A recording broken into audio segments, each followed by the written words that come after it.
So this is our destination, the old master inquired as his newly acquired elven horse-drawn carriage approached a bustling town surrounded by a high stone wall. Yes, master. Sini replied eagerly. This is the last town before the frontier. Beyond it lies only a few miles of desert and then the Death Gorge, which separates us from the Demon Lands. She quickly added, I suppose you've been in seclusion for quite some time, so you might not know much about this region. Death Gorge?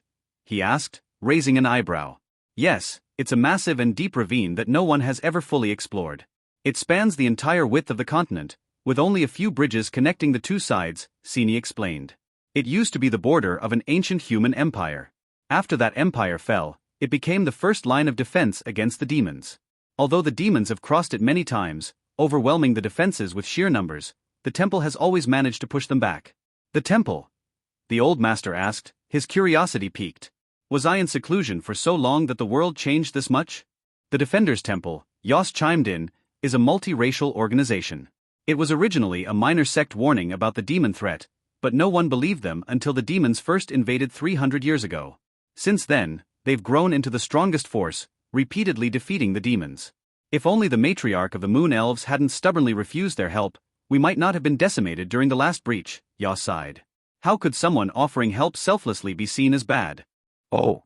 They do sound sketchy as hell, the old master muttered under his breath. Do they control this region now? Yes.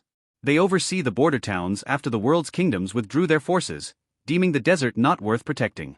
They also have missionaries worldwide, hunting demons even in hiding. They don't discriminate against any race, Sini explained. I see. Do they also monopolize the sale of demon-repelling weapons? He asked. Yes. Their weapons and techniques are incredibly effective, Yos said. They can even cure demon poisons. How convenient, the old master remarked. Can anyone join them? Only powerful individuals, and recruitment is handled directly by their bishops, Sini answered. Master would surely qualify. I'm sure I would, he said as the carriage approached the town gate, guarded by two burly half-ogre sentinels. Halt, one guard commanded, stepping forward. What's your business here? He asked, eyeing the cage of unconscious captives in the wagon. Merchandise for the market, the old master replied casually. It's already noon, the guard noted suspiciously. Selling at a loss then, the old master shrugged. Do you have the proper paperwork? The guard pressed. And an ID? Of course, the old master said, slipping a small pouch of coins into the guard's hand. Everything seems in order, the guard said after a quick glance. Carry on. By the way, do you know an honest dealer who might buy some perfectly legal merchandise? The old master inquired, tossing a silver coin to the guard. Old Timber on the street next to the temple. Tell him old Jock sent you, the guard replied. #### the chaotic town. As the wagon entered, the town revealed itself in all its chaotic glory. Beggars, refugees, merchants, and adventurers thronged the streets.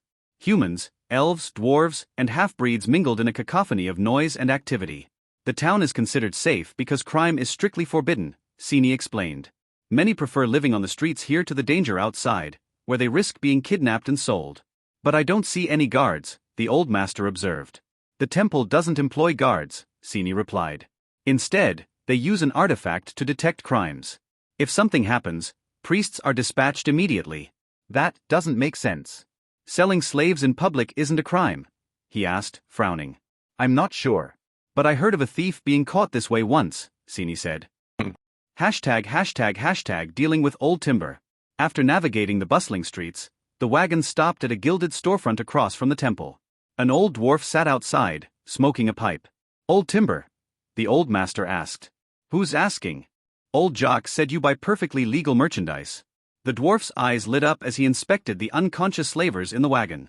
We don't usually deal in sun elves. Too much trouble, he muttered. Then I'll find someone else, the old master said, turning to leave. Wait. I'll make an exception, Timber relented. 1 gold each, 10 for the elf. Double it, the old master countered. After a tense pause, the dwarf agreed, gesturing for his men to haul the captives away. Coins exchanged hands, and the old master pocketed them with a satisfied smile. ### the Emperor's letter. In another part of the world, Lily and Yulian approached a grand casino in a prosperous yet morally dubious city. Welcome to the Grand Ash Auction, a guard greeted them. Do you have an invitation? Tell your young master Liam that someone is here regarding his debt, Lily said firmly, handing over a golden bill. The guard's eyes widened at the sight of the note and quickly escorted them inside. Liam arrived shortly, flanked by his guards. He took one look at the letter and turned pale. Saved your life 4 times *40 lives. Fed you 22 cans of superior beans *220 cans. Gave you 1 authority point *10 authority points. Training costs $112 million. Pay my representative by the end of the day, or you will be considered a slave. Signed, the Emperor of the World. ###The Cauldron Secrets. Meanwhile, in a secluded forest within the cauldron, the old master revealed his true form to the 2 half-elf girls. Gone was the aged visage, replaced by a stunningly handsome young man radiating charm. "This is my true appearance," he said with a mischievous smile. The girls stared in stunned silence, their minds unable to process the revelation. Victor chuckled, dragging them into the stone hut. "Let's start your training," he said, his voice echoing through the tranquil forest. The newly acquired elven horse carriage creaked to a halt in front of a large town encircled by sturdy stone walls. The old master, seated comfortably on the driver's bench, peered out at the sprawling settlement. "So this is our destination?" he asked, his voice calm but tinged with curiosity. Yes, master. Sini replied eagerly, standing beside him. "This is the last town before the frontier. Beyond it lies the desert, and just a few miles farther, the death gorge that separates us from the demon lands." Her voice brimmed with a mix of awe and trepidation. Over the journey, she had concluded her master was a reclusive hermit unfamiliar with the changing world. "Death Gorge?" the old master asked, raising an eyebrow. "Yes," Sini nodded fervently. "It's a massive, seemingly bottomless ravine that stretches across the entire continent. Only a few bridges span it, connecting the 2 sides. Long ago, it was the border of a mighty human empire. When the empire fell, the gorge became the frontline defense against the demons. Though the demons have crossed it many times, their advances have always been pushed back by the temple's defenders." The temple. The old master frowned. "Has the world changed so much while I was in seclusion?" "The Defenders' Temple is a multi-racial organization," Yos interjected from the back of the carriage. "They were once a minor sect warning about the dangers of demons, but 3 centuries ago, when the demons first invaded, they proved their worth on the battlefield. Now, they are the strongest force, repeatedly repelling the demon armies. If only the matriarch of the Moon Elves had allied with them, perhaps our people wouldn't have been decimated in the last breach," she added with a bitter sigh. "Oh, they sound incredibly legitimate," the old master murmured under his breath. "Do they control this place now?" Yes. Sini chimed in.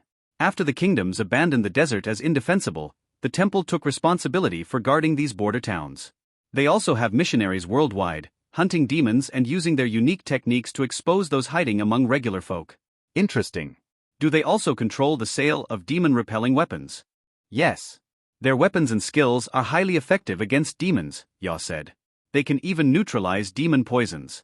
How noble of them, the old master remarked dryly. But if they're so virtuous, why is there a thriving slave trade here? The temple doesn't interfere in worldly affairs, Yos replied hesitantly. They focus solely on protecting against the demon threat.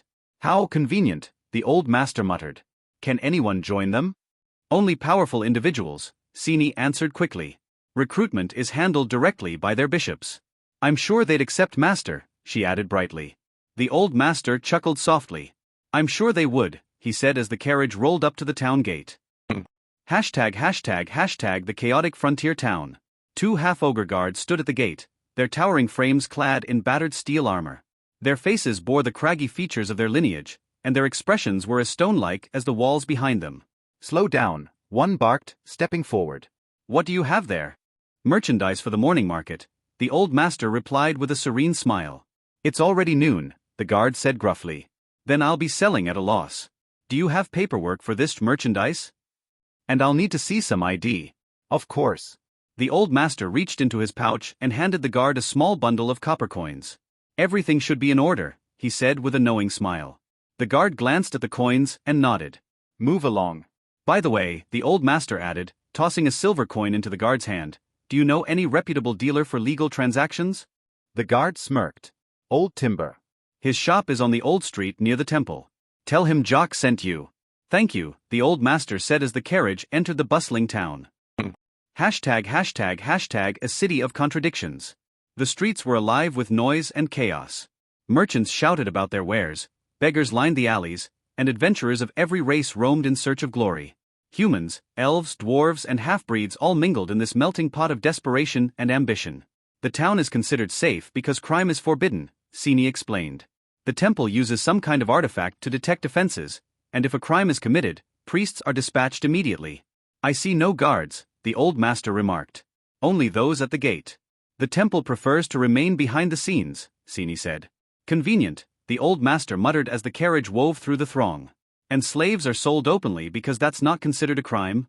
Exactly, Sini trailed off, unsure how to respond. ####,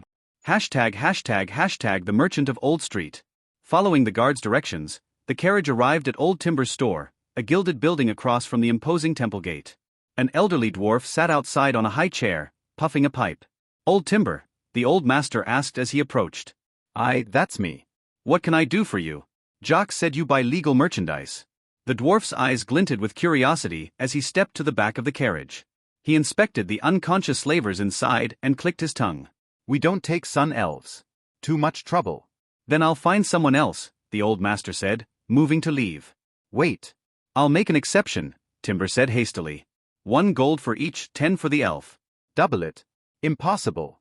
They stared at each other in silence for a long moment before the dwarf grumbled, Fine.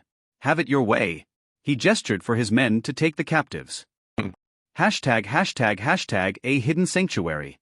Later, the carriage rolled out of town and into the wilderness. Sini and Yos glanced at each other nervously as the old master steered them toward a secluded grove. Master, where are we going? Sini asked. This will be your new home, the old master replied as the carriage came to a halt near a small stone hut. I'll be venturing into dangerous lands, but here you'll be safe. What do you mean? Yos asked warily. Instead of answering, the old master stepped away and with a deep breath transformed. His hunched posture straightened, his features grew youthful and impossibly handsome, and a radiant charm filled the air. This is my true form, he said, watching their stunned reactions with a smirk. What's wrong? Cat got your tongue. The 2 half-elves gaped, their minds blank. Let's call this an extended training retreat, the old master said with a mischievous grin, leading the dazed girls into the hut. Hey, welcome to Firescale Audiobooks. If you enjoy our audiobooks, please consider subscribing to the channel. Also, feel free to share your review in the comments section below. Liam sweated a little bit as he looked at the bill he had to pay. For the last month, he decided to consider that the authority point he got was just a fluke, and not the Emperor's doing, as according to the family elder he asked, authority points could only be granted by awakening or leveling up. That's why he brought the men, intending to pay Vic then kicking his ass after settling the debt. However, he quickly discovered that his assumptions were wrong when the girl gave him Vic's letter. In his very soul, he knew it was true. For a moment he considered not paying and kicking those 2 out, but then he could feel it, something rapping on his heart like a hand squeezing it slightly. It was the contract. Damn it. So the authority was Vic's doing. How? Damn it. Where the hell was he going to get those 10 authority points from? Do they sell them online? Impossible. Let alone the owed money that would render him in debt for the next 3 years, he was in deep shit. What would happen if he didn't pay? He would become Vic's slave. Never. He had to play this no matter what. Master. Shall we? One of the burly men who accompanied him as guards asked. Get out, he ordered the men. He was not going to let them see him get humiliated. Get the fuck out, he added as he kicked the last of the men out of the room, then closed the door and turned to face his debtors. So, the masked girl who seemed to be the Emperor's envoy said in a cold voice. There was an iron bat in her hand now. Ah. This bitch was a player too. Damn it. 1 minute, he said as he turned back again, opened the door, and grabbed the bag that one of the men had before shutting the door in his face. This bag has all the things I borrowed. He decided to finish with those things first, the shield, sleeping bed, and some other things that he didn't wish to remember. The girl nodded, taking the things off his sweaty hand, and then putting them in her storage ring without even looking. And the stuff on the letter? I will be able to give them to you in an hour or so. Except for one that might need some more work. The authority? She asked. The bitch clearly knew. Yes, I couldn't find 10 people with authority yet, he said. This was his solution. 10 people each with 1 authority. Sadly, semi-players are not that easy to capture as slaves. Why would I want 10 people? I need 10 authority points directly, the girl said coldly. This is like giving me a sandwich in someone else's stomach. What the hell can I do with it? She scolded. But I need the authority points directly transferred. It is not like I have some way of squeezing them out of people, she said. For a strange reason, he felt that she was lying. Impossible. And how can I transfer them to you? He asked. That's the problem. He had no idea how Vic did it before. There are many ways, she said, shrugging. I heard there is something called authority talismans and artifacts. We can accept those. Oh. Where can those be found? He asked as his eyes began to sparkle. He had never heard of such things. I have no idea. It is your problem, she said. Get me some worth 10 authority points, or become a slave. Damn bitch. Liam silently cursed. Ah. Can you give me some time then? He asked directly. Possible, but I need the money and the owed lives now. After that, if you do me some favors, I might give you an extension on the debt. She said as if she was thinking. What do you want? He asked, clenching his fist. We will talk later, bring the owned lives first. I believe you made a deal with His Majesty that they can be provided as other people or something, she said as the man who was standing behind her squinted behind his mask. Ah. No. Liam hesitated. I need your promise to give me some more time first, he said. Why? It is better this way. That is not a reason, the girl said, noticing his hesitation. Fine, you will have 1 year to get the authority you owe. In exchange for this delay, I want you to get me 2 top VIP tickets to the auction now, she said. Oh. Fine, Liam sighed, smiling as he felt the contract accept the girl's decision. The goods. Ah. Follow me, Liam said, taking his visitors to the elevator that took them up to the 37th floor of the hotel over the casino, where he kept the girls. He was expecting Vic to come any day now to get them. The elevator door opened to reveal a huge suite where 40 scantily clothed extra fat and ugly girls lay on red velvet couches as they awaited their fateful young master to make them true women. Here they are, all young and healthy just like me. A perfect replacement, he said. One of the girls winked as the silk that covered her thigh fell to the ground. The masked girl chuckled as the guy behind her gasped, then immediately ran to the trash can where he began to puke. Liam couldn't blame him. He had the same reaction when his men got the girls for him. 1 or 2 of them were enough to give some men nightmares, let alone 40 who sat in some very revealing poses. Throughout that last month, Liam had been pondering whether he should choose fat guys or girls to give Vic, but fat guys could be trained to go thin and be useful, fat ugly girls can become thin. But not pretty. This was his petty revenge against Vic. Are those the goods? The girl who didn't seem to care asked, smiling for a strange reason. Yes. This is why he wanted the promise first, the guy who finished puking said hatefully. Yes. You can't go back on your words now. I won't. Those are perfect. I am liking you more and more, the girl said unexpectedly, patting Liam's shoulders. Once you become Vic's slave, I will tell him to go easy on you. I will never become his slave. Liam said directly. We will see. Let them dress up and meet me after the auction, she said. Oh, and prepare the cash you owe, we will be using it all tonight. What? Liam gasped. You want to use all that money in the auction? But, is there a problem? The girl asked, frowning. Ah, not for me, he said sneakily. This way, please. Victor slowly and carefully descended onto one of the corpse mountains and began to look around, wary of any attack. This place felt extra weird. Did someone place those corpses here? Was this gorge some kind of giant lab for demons or something? Probably not. Many of them had clear signs of broken bones that penetrated their skin. They clearly fell from above. He slowly looked at the corpse under his feet. It was of an elderly elf. No, he was not old, just mummified. It seemed like dried fish. Touching the corpse, Victor began to check it. It had a big stab mark that clearly penetrated its chest and appeared to have reached the other side where a trace of dried blood could be seen all over its shiny metal mithril armor. Wait. Was this an artifact? Elven mithril armor, AA. Cool. Victor quickly tried to take it off the corpse, and it was hard, as the moment he applied a little force, the corpse's arm broke off like a dried twig. It gave him a good view of the insides that, although red, were totally dry. This guy must have been dead a long time ago, but other than drying up, there were no signs of decay at all. Was this the effect of some poison? Wait, that's it. It is death. Decay was the process in which microorganisms devoured the corpses. Could it be that the death energy here was killing all living things, including bacteria? Victor quickly checked multiple other corpses to affirm his guess. Elves, dwarves, humans, and some strange-looking ogres.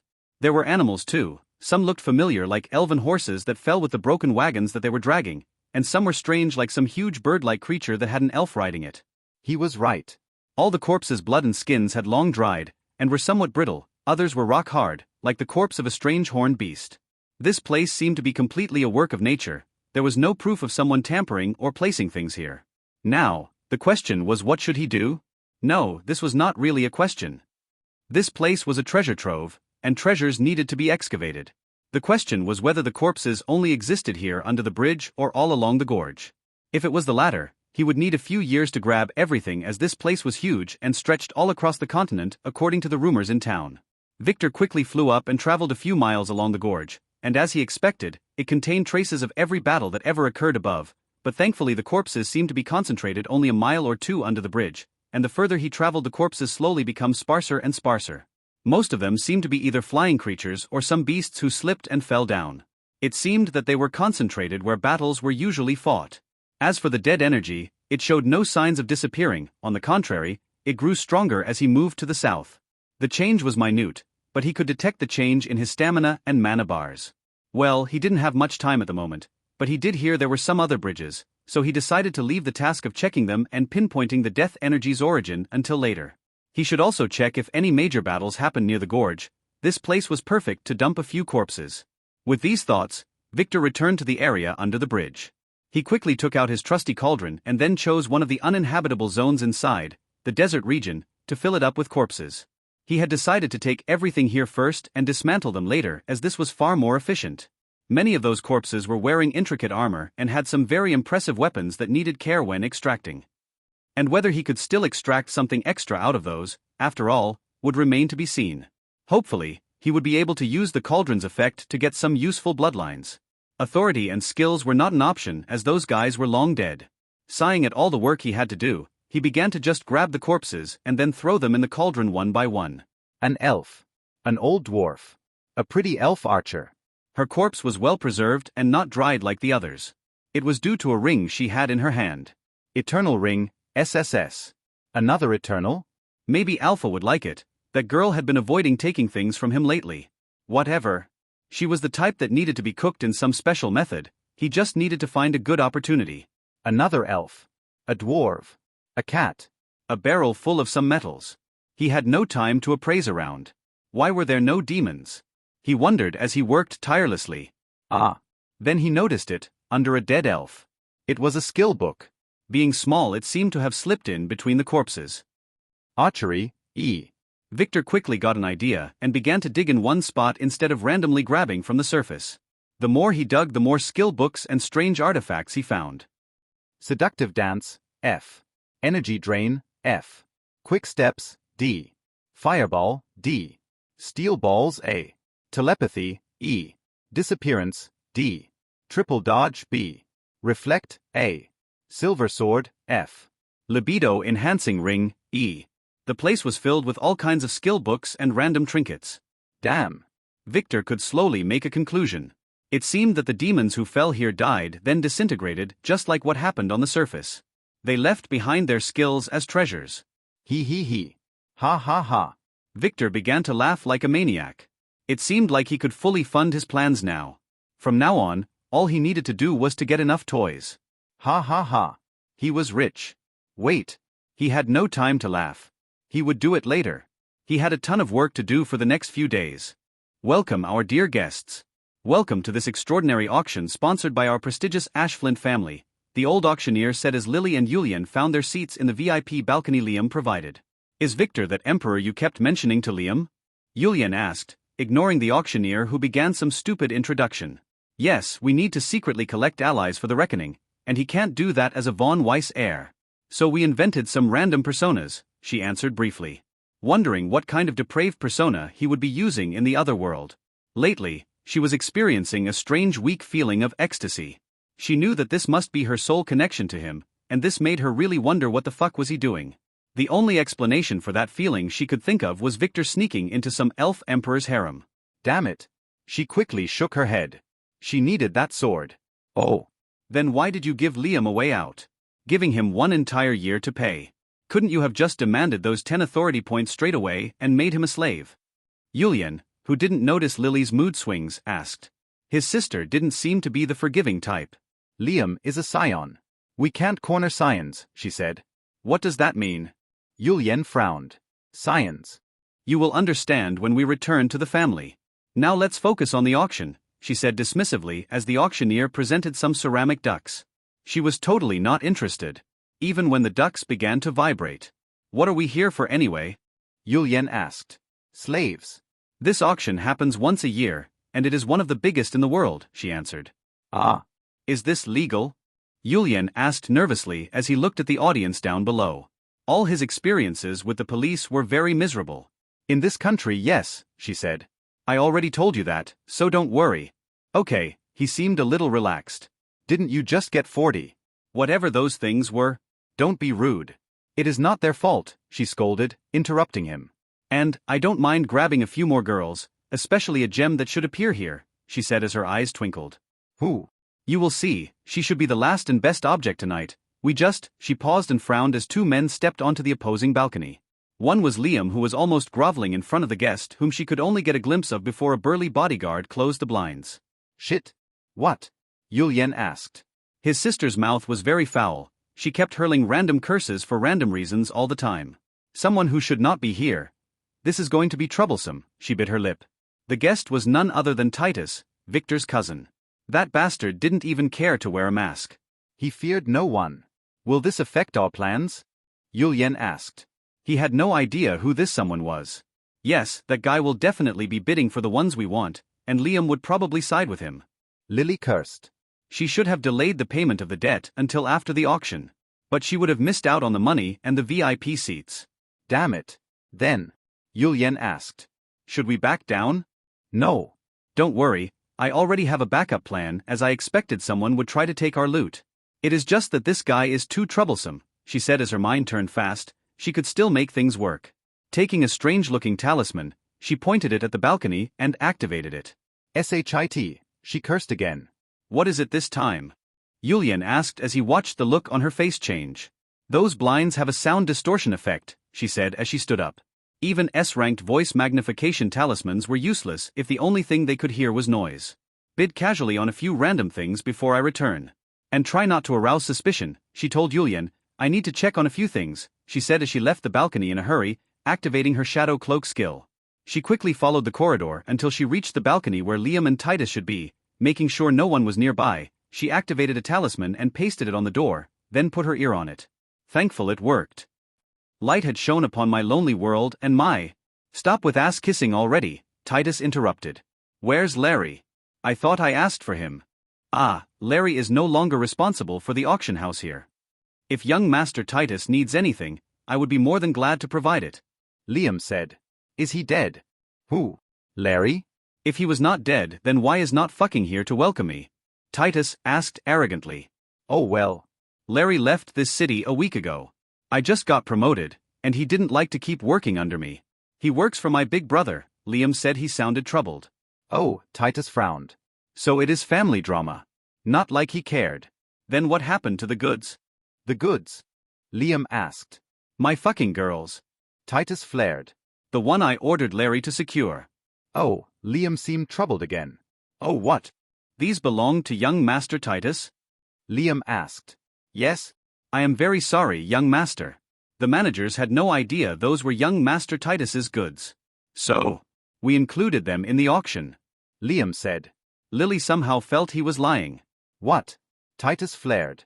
Pull them out. Ah. I am very sorry. But there was nothing in the books, and the elders were the ones who made the decision. I have no authority to pull them out now. The auction's item list has been issued. It would really damage our credibility. Liam said. If young Master Titus had already paid for them, we would reimburse you immediately. Bang. Fuck. I didn't pay shit. Titus cursed. There was the sound of something breaking. Then, young Master Titus, you only need to buy them now, Liam said. I see. So that was your plan all along, Titus said in a very cold voice. I don't know what young Master Titus is talking about. Liam played dumb. Lily was liking this guy more and more. I will play your game, Titus said. Just tell Larry that the next time I see him, I will break his legs. And I will break yours too if I ever see you in Vane City. Now get out. Ah. Lily quickly jumped away and stuck to the ceiling as the door swung open and Liam was kicked out by a burly guard. Just you wait. Liam cursed in a low voice, looking carefully at the door before smirking and then turning away.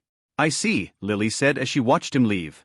After that, she tried to eavesdrop more on Titus, but there was no voice from inside, so she quickly made her way back to her balcony. Liam was definitely playing a game here to kill two birds with one stone. First of all, He intended to get rid of the connection between that guy Larry and Titus. Probably this was connected to some family feud.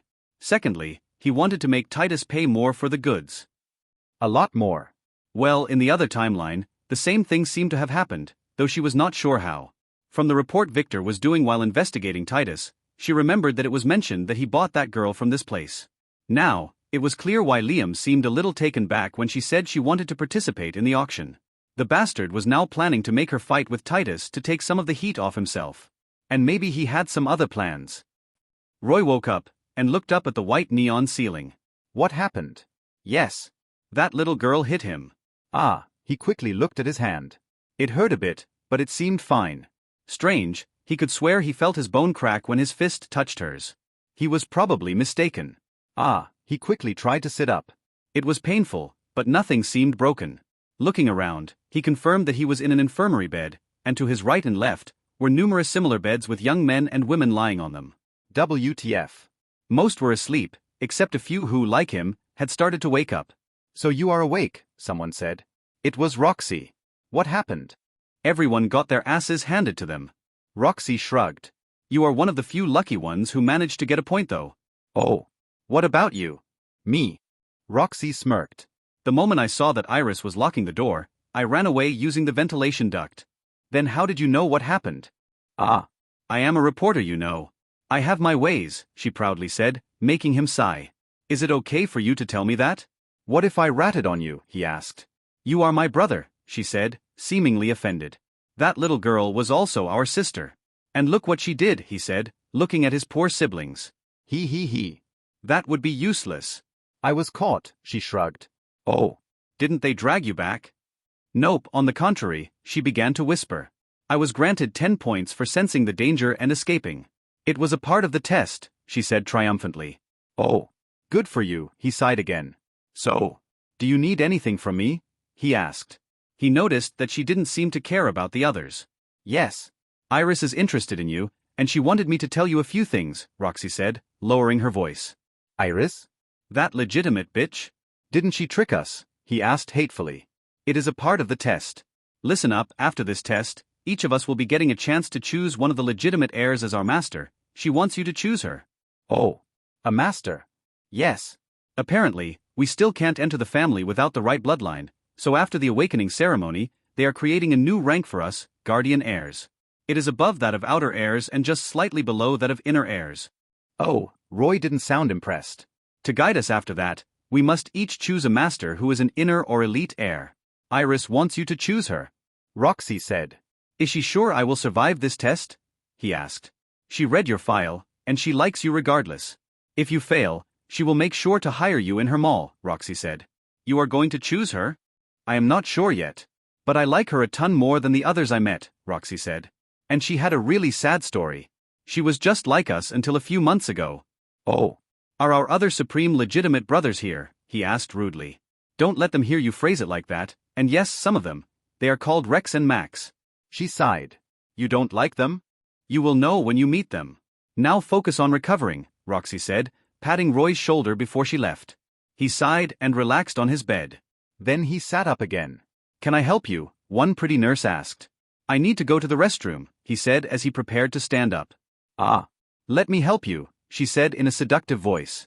No thanks, he said, hitting the feverish nurse's hand away as he made his way to the restroom. He knew women like her, wanting to cling to the rich while scolding the poor. Closing the restroom door, he quickly took a note that Roxy stuck under his collar. Be careful. The rewards are big, but everything here is a test, from the nurses to the food. Never trust Rex or Max. They are snakes. I already took care of your sister. She was transferred to a good hospital and will be fine. Just focus on succeeding. The world is bigger than you can imagine. Iris. Is this letter a test too? He wondered as he crumbled it and threw it in the toilet. Regardless, if she really took care of his little sister, he was in her debt. In a lonely auction balcony, the poor door swung open. Did you finish snooping around? Yulian asked when he noticed that Lily returned. Yup, Lily said as she took her seat. What is that? She asked, noticing a vibrating porcelain duck that was in Yulian's hand. I wanted to buy something not to draw attention to us, and this thing is nice, he replied. It is for relaxing purposes. Lily sighed. All perverts think alike. A maid came and dropped this while you were away, Yulian said, giving Lily a catalogue. Opening it, she could see that it was full of photos of naked women and men. The goods for this auction. Is the one on the last page you wanted to get? He asked, licking his lip. Lily quickly flipped to it, squinting at the very pretty girl on the last page. Yes. But you can't touch her, she said. Oh. I never said I planned to, Yulian said. He seemed a little upset. Don't act like that, this one is more trouble than you can ever handle, Lily, who could easily read his thoughts, said. But if you manage to control her right, she would be a very efficient weapon. What do you mean? I will tell you when the time's right, Lily sighed as she looked at the stage below. The first phase of the auction ended and the old auctioneer was changed to an old masked dignified lady, followed by two women who were dressed in black dominatrix leather suits and armed with two whips. Ladies and gentlemen. Now, we will start the real auction, she said as from the backstage, a line of naked chained men entered the stage. All of them had one thing in common, they were damn hot. The first batch. Let's start, the old woman said as one of the dominatrices cracked her whip, making all the men start to demonstrate their bodies in exotic poses. Yulian couldn't help but swallow.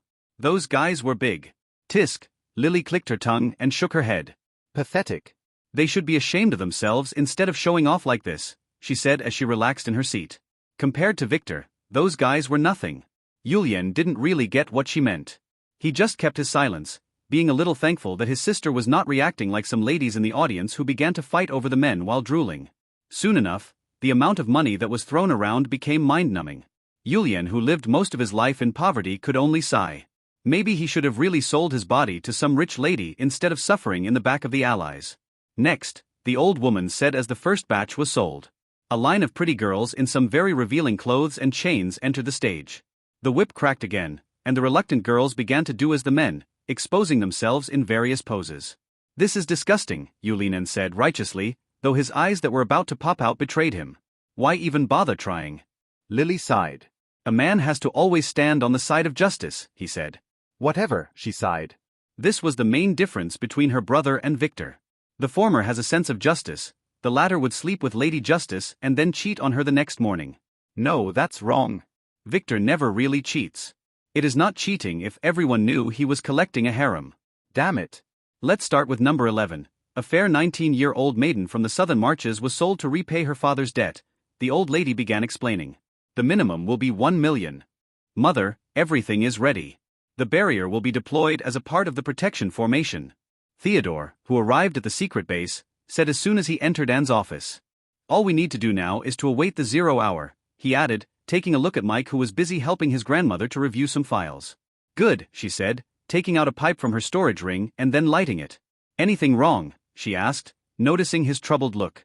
I think Supreme Elder Frank and Supreme Elder Cassius noticed something. They sent most of his weak descendants out of the island on various missions early yesterday. Could it be that they know you survived? He asked nervously. Unlikely. If they knew, they would do the opposite. And who didn't seem fazed said. We are not the only players here, you know. What do you mean? Another coup? Theodore asked. Yup, Cassius and his band of fools have been planning this for a while now. I think they believe this is their chance, she said. That fool still thinks that I don't know he married his daughter to the Von Zweig's kid. Oh, and Frank. I don't know yet. But that fox had a hidden army for years. He must be also thinking of doing something. What? You let them make their own army just like that? Mike asked. There is nothing against that in the rules, and shrugged. And most heirs have their own teams, she said. Ah. I don't, Mike said. His big sister did though. And she was not secretive about it at all. That's because you are still young. In time, you will discover you will need one, she said. So, should we let them fight it out? Theodore asked. No, it would damage the family too much. Even if we let it happen, it will be a one-sided battle. Most of the elders will stand on the patriarch's side or just watch the fun. Even Frank would probably keep out of it this time. Marcos did release that kid from prison for him, after all. What was his name again? Titus. Theodore said hatefully. Titus killed his son Nick and he couldn't really take revenge because he had no real strong evidence except for the movie that was too circumstantial.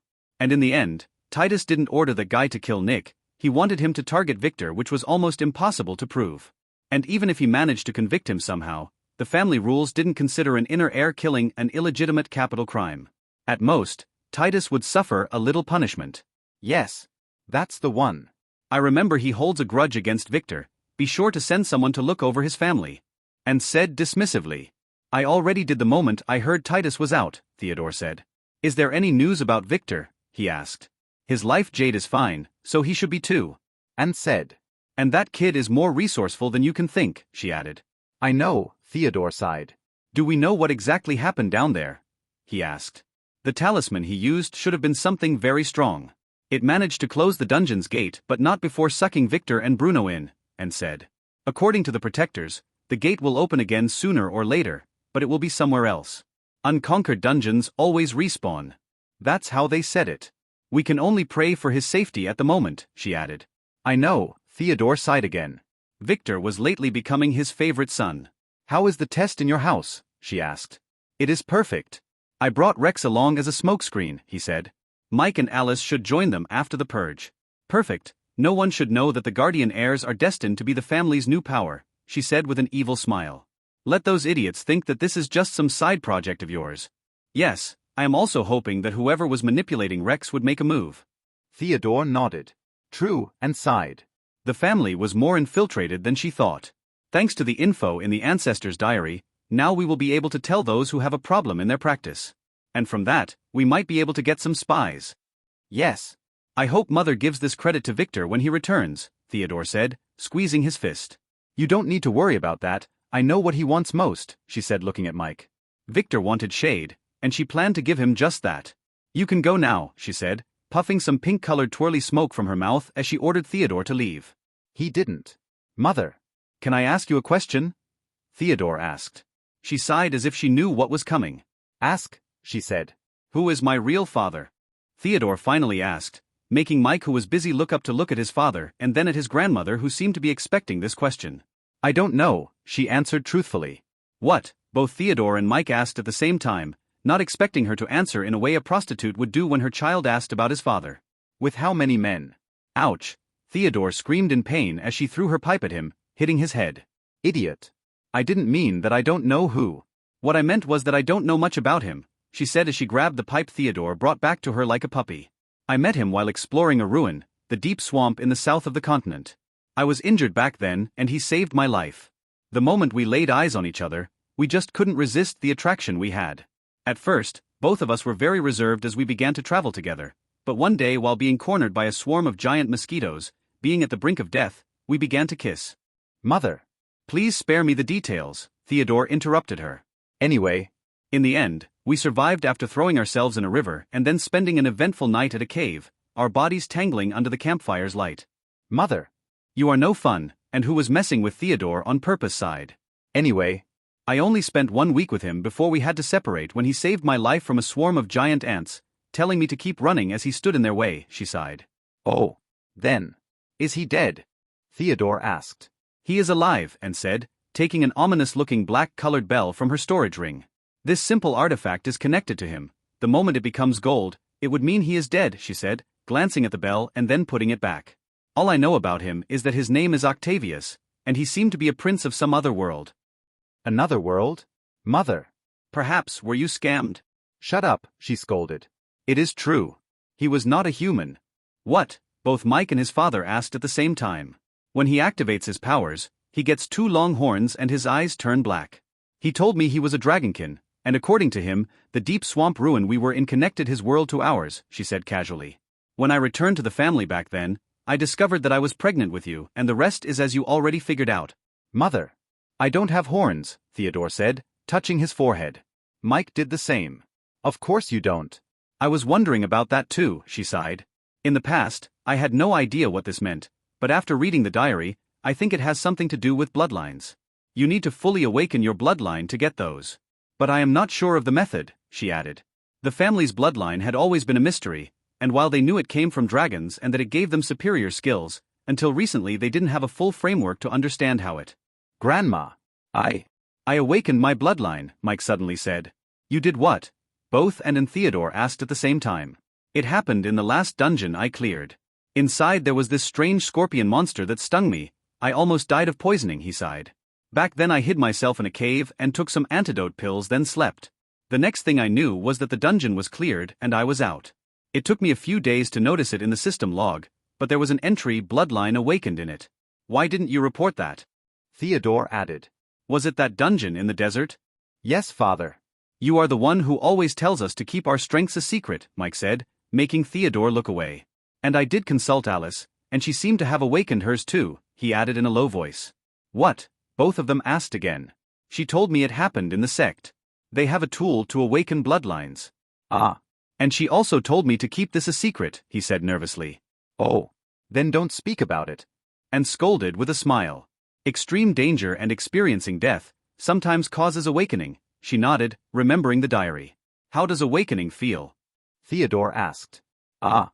I don't know. I got some new skills and my physical strength has increased tremendously. So did my libido, he said with a slightly blushed face. What is the bloodline name? And asked. It should be in the skills tab. An elder dragon. Oh.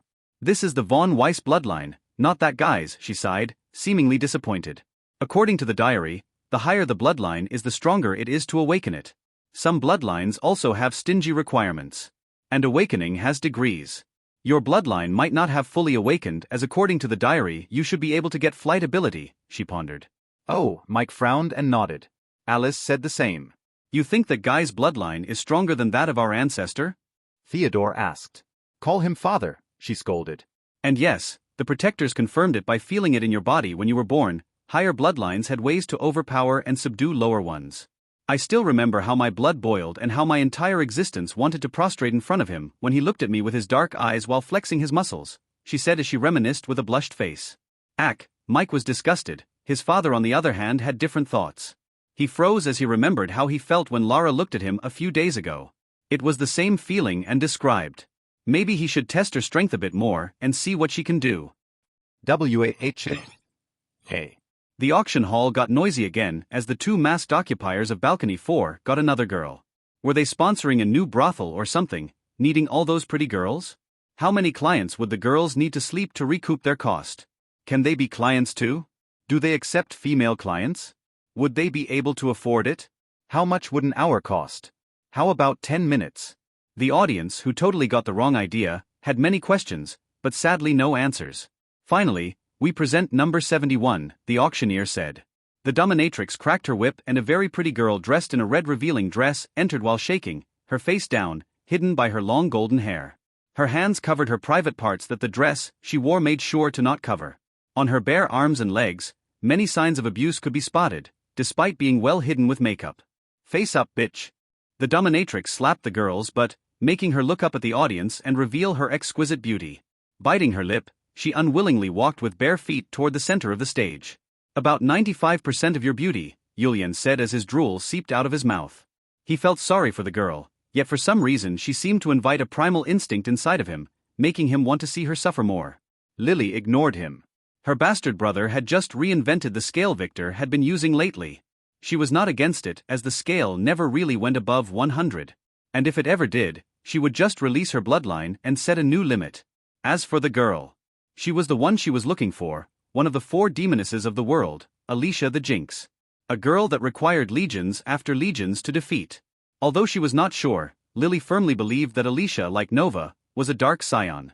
The problem with this one was that after awakening she would get the class Jinx avatar and this class would allow her to cast the bad luck the world cursed her with onto others, creating a nightmare of an enemy. In the other timeline, she was purchased by Titus just before he was uncovered by Victor, and this caused the girl to end up in the hands of the family.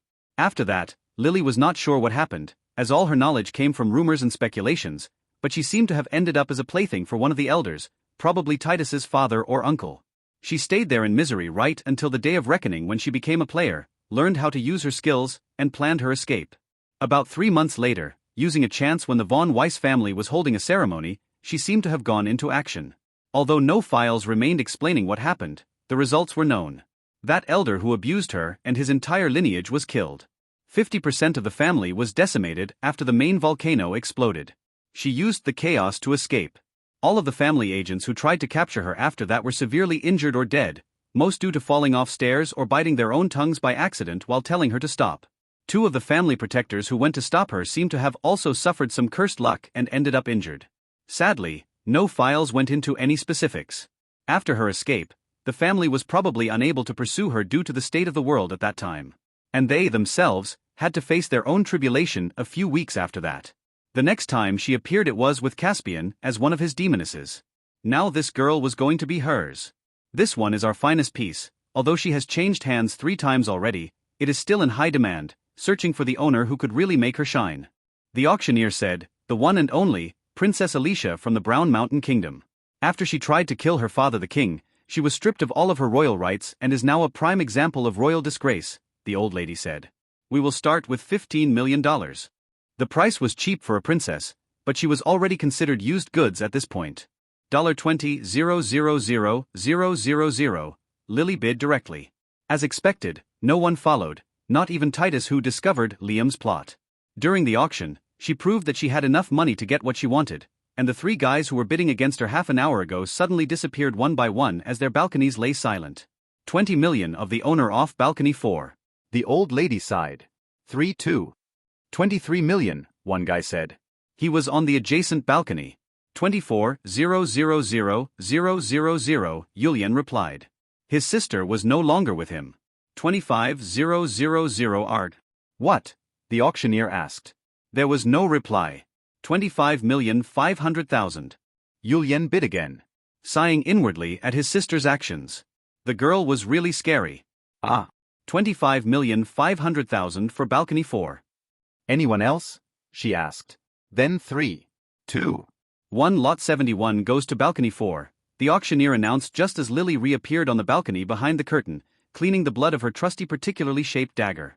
Yulian didn't even want to ask what she did with it. Now we thank you for attending, the 1 goods can be obtained in the inner office. The next auction in 3 months will offer. The old auctioneer began a long farewell speech as the attendees slowly began to stand up one by one.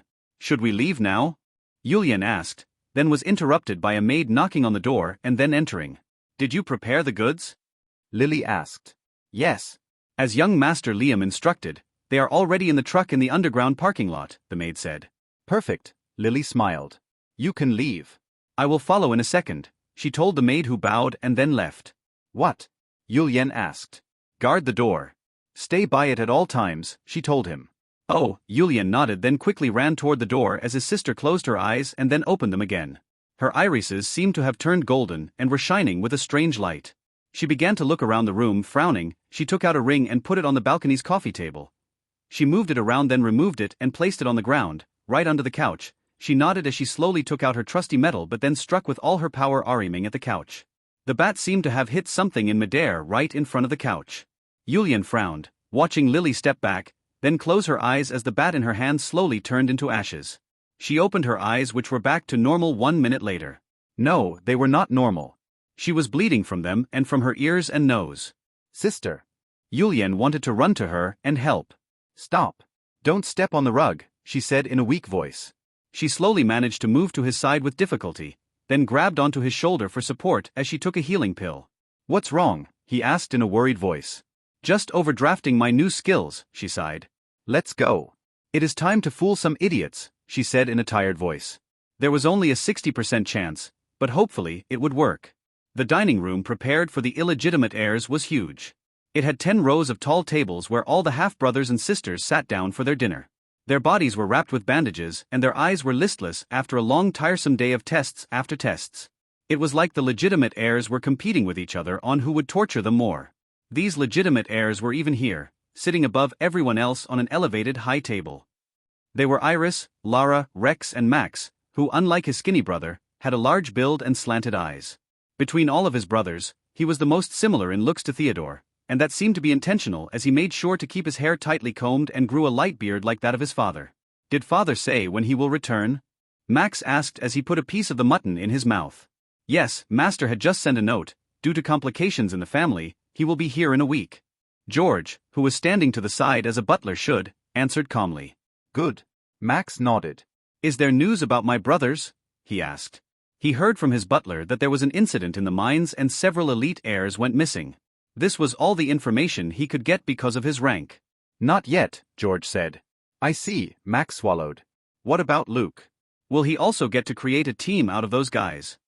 Yes, Master Theodore is planning to bring him too, but he needs the Patriarch's permission to end his punishment first.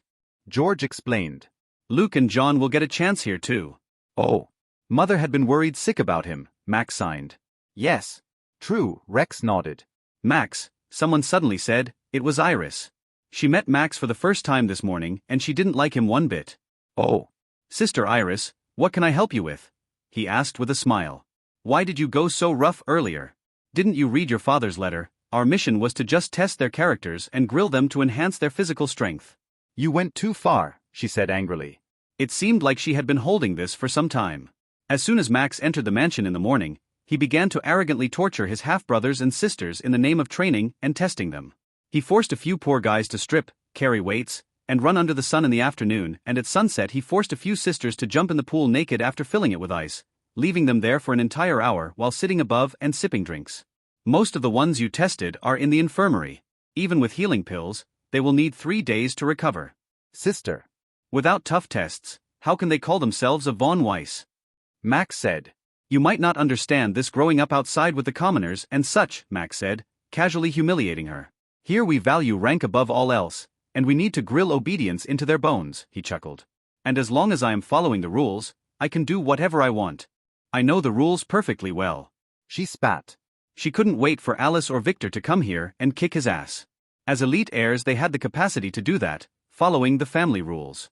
Not only was Max very arrogant, having eyes way above his head, but he also seemed to like to humiliate others who were beneath him. Sister Lara has been helping me learn those, she said, asking for some help and making Lara, who had her mouth stuffed, look up and then nod.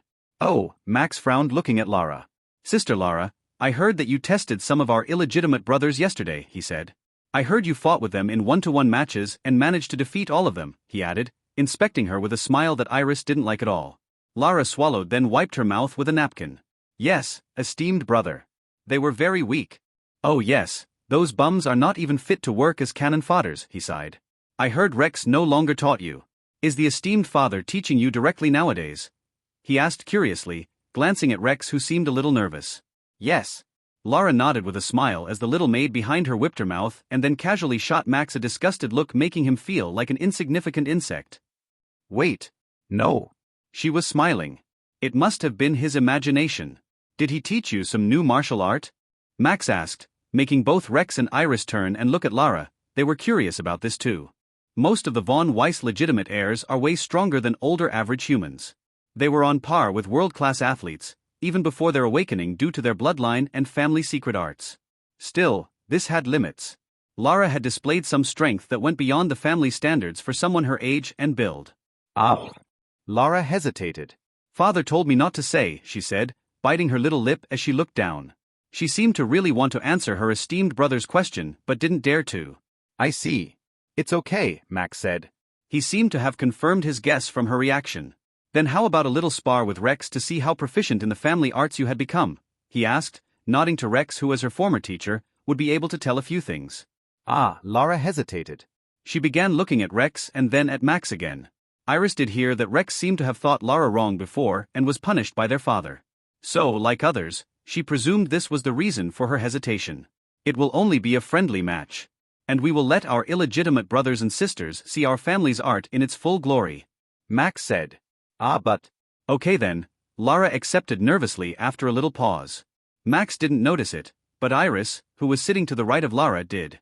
George seemed to have secretly made a sign with his fist and nodded, making Lara accept. They left already? Didn't I tell you to make them stay? Titus asked as he entered the balcony his two masked rivals were in. He just stood at the door and gave the balcony an inspecting look. I couldn't just stop them. The auction house has its rules and, Liam, who stood behind him, said.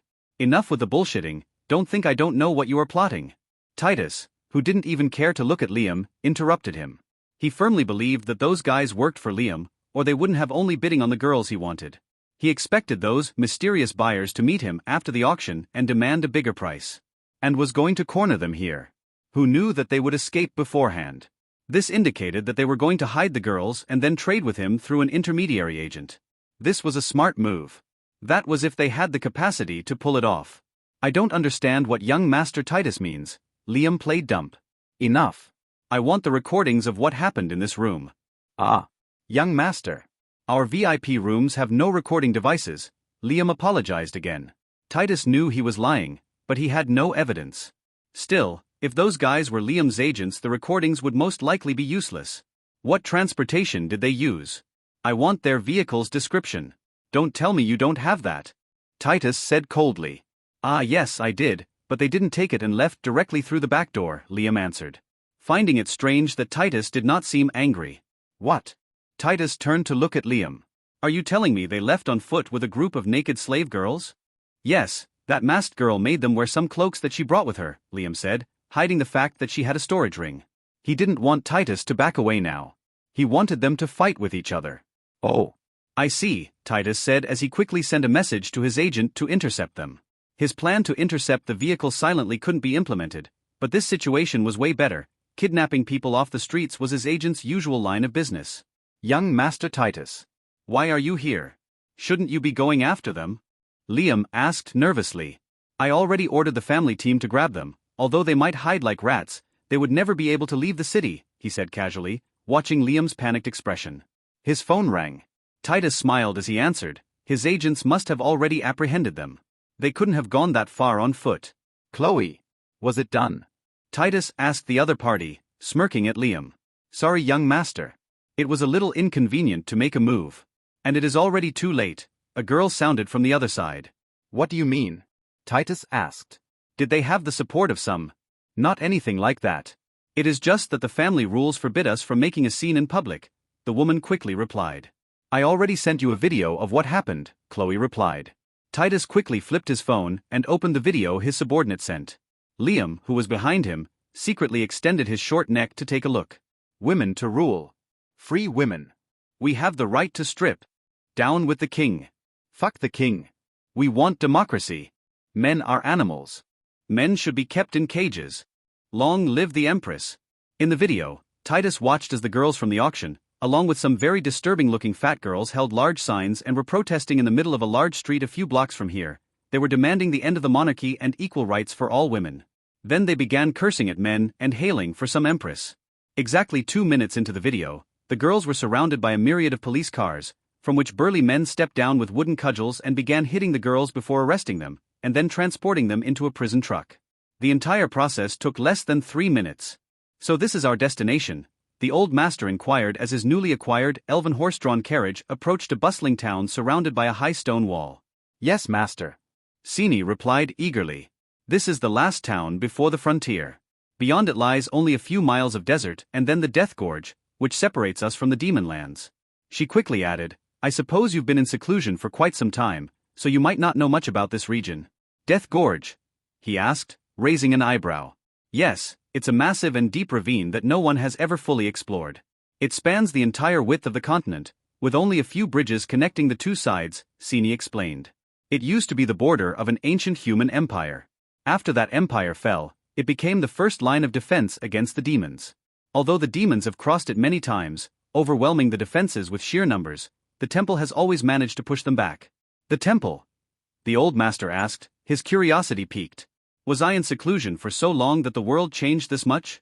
The Defenders Temple, Yos chimed in, is a multi-racial organization. It was originally a minor sect warning about the demon threat, but no one believed them until the demons first invaded 300 years ago. Since then, they've grown into the strongest force, repeatedly defeating the demons. If only the matriarch of the Moon Elves hadn't stubbornly refused their help, we might not have been decimated during the last breach, Yos sighed. How could someone offering help selflessly be seen as bad? Oh. They do sound sketchy as hell, the old master muttered under his breath. Do they control this region now? Yes. They oversee the border towns after the world's kingdoms withdrew their forces, deeming the desert not worth protecting. They also have missionaries worldwide, hunting demons even in hiding. They don't discriminate against any race, Sini explained. I see. Do they also monopolize the sale of demon-repelling weapons? He asked. Yes. Their weapons and techniques are incredibly effective, Yos said. They can even cure demon poisons. How convenient, the old master remarked. Can anyone join them? Only powerful individuals, and recruitment is handled directly by their bishops, Sini answered. Master would surely qualify. I'm sure I would, he said as the carriage approached the town gate, guarded by 2 burly half-ogre sentinels. Halt, one guard commanded, stepping forward. What's your business here? He asked, eyeing the cage of unconscious captives in the wagon. Merchandise for the market, the old master replied casually. It's already noon, the guard noted suspiciously. Selling at a loss then, the old master shrugged. Do you have the proper paperwork? The guard pressed. And an ID? Of course, the old master said, slipping a small pouch of coins into the guard's hand. Everything seems in order, the guard said after a quick glance. Carry on. By the way, do you know an honest dealer who might buy some perfectly legal merchandise? The old master inquired, tossing a silver coin to the guard. Old Timber on the street next to the temple. Tell him old Jock sent you, the guard replied. ##### the chaotic town. As the wagon entered, the town revealed itself in all its chaotic glory. Beggars, refugees, merchants, and adventurers thronged the streets. Humans, elves, dwarves, and half-breeds mingled in a cacophony of noise and activity. The town is considered safe because crime is strictly forbidden, Sini explained. Many prefer living on the streets here to the danger outside, where they risk being kidnapped and sold. But I don't see any guards, the old master observed. The temple doesn't employ guards, Sini replied. Instead, they use an artifact to detect crimes. If something happens, priests are dispatched immediately. That doesn't make sense. Selling slaves in public isn't a crime? He asked, frowning. I'm not sure. But I heard of a thief being caught this way once, Sini said. #### dealing with Old Timber. After navigating the bustling streets, the wagon stopped at a gilded storefront across from the temple. An old dwarf sat outside, smoking a pipe. Old Timber? The old master asked. Who's asking? Old Jock said you buy perfectly legal merchandise. The dwarf's eyes lit up as he inspected the unconscious slavers in the wagon. We don't usually deal in sun elves. Too much trouble, he muttered. Then I'll find someone else, the old master said, turning to leave. Wait. I'll make an exception, Timber relented. 1 gold each, 10 for the elf. Double it, the old master countered. After a tense pause, the dwarf agreed, gesturing for his men to haul the captives away. Coins exchanged hands, and the old master pocketed them with a satisfied smile. #### the Emperor's letter. In another part of the world, Lily and Yulian approached a grand casino in a prosperous yet morally dubious city. Welcome to the Grand Ash Auction, a guard greeted them. Do you have an invitation? Tell your young master Liam that someone is here regarding his debt, Lily said firmly, handing over a golden bill. The guard's eyes widened at the sight of the note and quickly escorted them inside. Liam arrived shortly, flanked by his guards. He took one look at the letter and turned pale. Saved your life 4 times *40 lives. Fed you 22 cans of superior beans *220 cans. Gave you 1 authority point *10 authority points.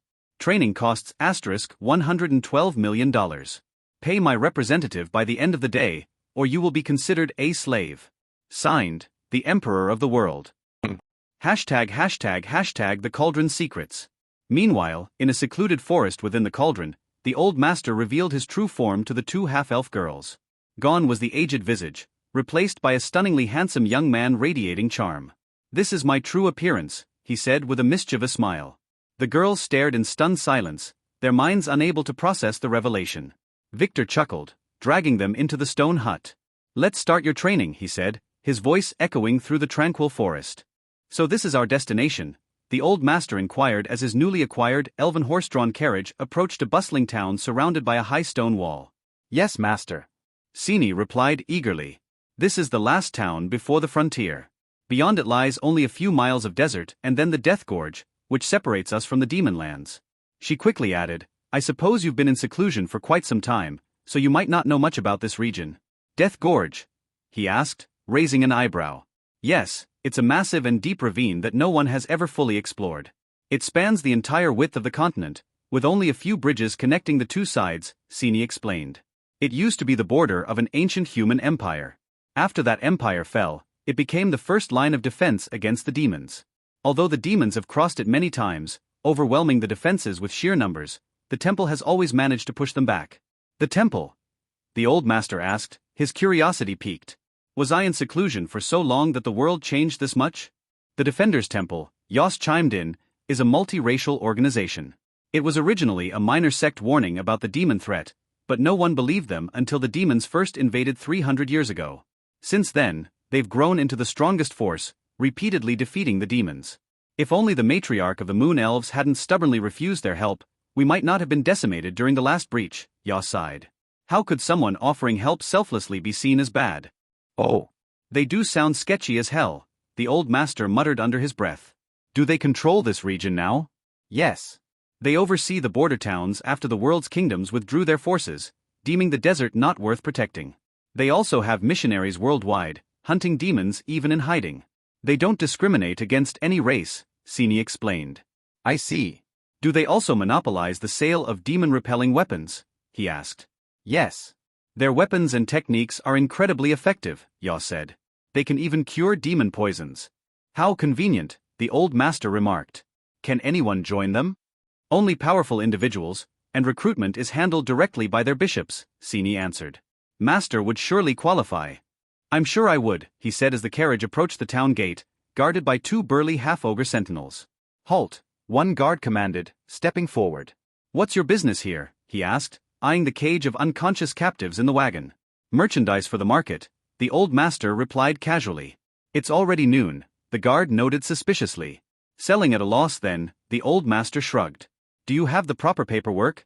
The guard pressed. And an ID? Of course, the old master said, slipping a small pouch of coins into the guard's hand. Everything seems in order, the guard said after a quick glance. Carry on. By the way, do you know an honest dealer who might buy some perfectly legal merchandise? The old master inquired, tossing a silver coin to the guard. Old Timber on the street next to the temple. Tell him old Jock sent you, the guard replied. ##### the chaotic town. As the wagon entered, the town revealed itself in all its chaotic glory.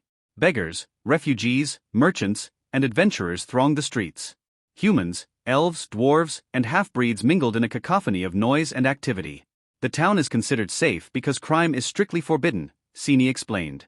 Many prefer living on the streets here to the danger outside, where they risk being kidnapped and sold.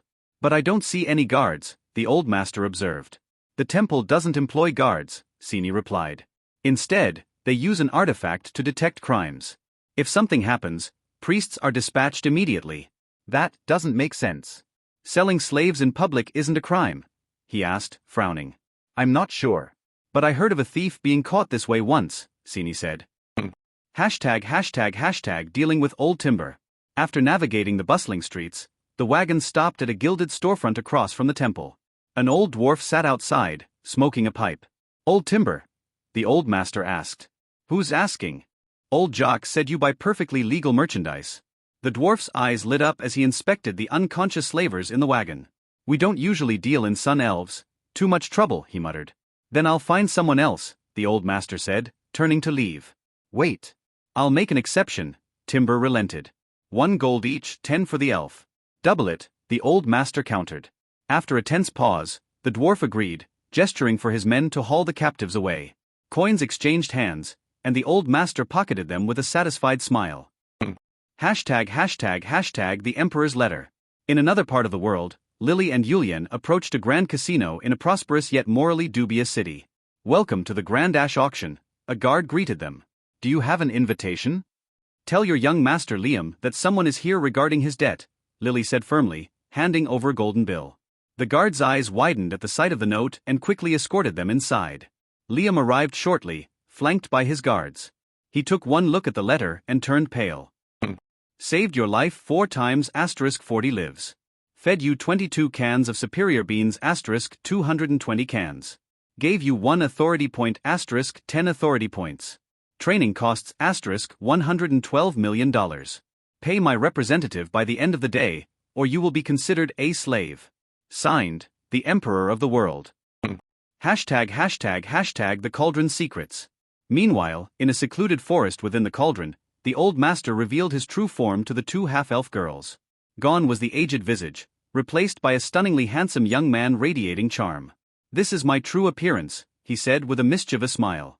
The girls stared in stunned silence, their minds unable to process the revelation. Victor chuckled, dragging them into the stone hut. Let's start your training, he said, his voice echoing through the tranquil forest. So this is our destination, the old master inquired as his newly acquired elven horse-drawn carriage approached a bustling town surrounded by a high stone wall. Yes, master. Sini replied eagerly.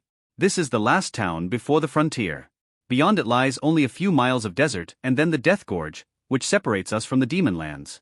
She quickly added, I suppose you've been in seclusion for quite some time, so you might not know much about this region.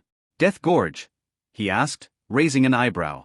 Yes, it's a massive and deep ravine that no one has ever fully explored. It spans the entire width of the continent, with only a few bridges connecting the two sides, Sini explained. It used to be the border of an ancient human empire. After that empire fell, it became the first line of defense against the demons. Although the demons have crossed it many times, overwhelming the defenses with sheer numbers, the temple has always managed to push them back. The temple? The old master asked, his curiosity piqued. Was I in seclusion for so long that the world changed this much? The Defender's Temple, Yos chimed in, is a multi-racial organization. It was originally a minor sect warning about the demon threat, but no one believed them until the demons first invaded 300 years ago. Since then, they've grown into the strongest force, repeatedly defeating the demons. If only the matriarch of the Moon Elves hadn't stubbornly refused their help, we might not have been decimated during the last breach, Yos sighed. How could someone offering help selflessly be seen as bad? Oh. They do sound sketchy as hell, the old master muttered under his breath. Do they control this region now? Yes. They oversee the border towns after the world's kingdoms withdrew their forces, deeming the desert not worth protecting. They also have missionaries worldwide, hunting demons even in hiding. They don't discriminate against any race, Sini explained. I see.